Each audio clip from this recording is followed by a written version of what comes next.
Here is what you can do to recover the disabled Facebook account. Hello everyone, welcome to app tutorial. In this video, I'll show you what you can do to recover your disabled Facebook account. But before that, let me remind you that your Facebook account will be disabled if you violate any of the community guidelines and terms of service. So make sure to keep that in mind. Anyway, if your account has been disabled, then there are two methods to apply for its recovery. The first method is to go to Facebook and try to log in using your email and password. If your Facebook account has been disabled, then it will recommend you the steps to do in order to recover that.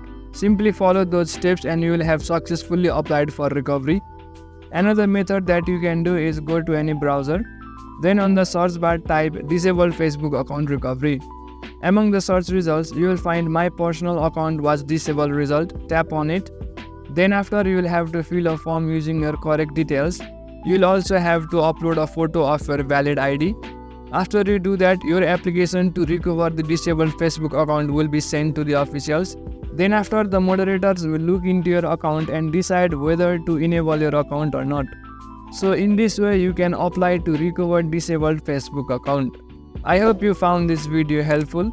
Make sure to leave a like and subscribe to the channel for further videos.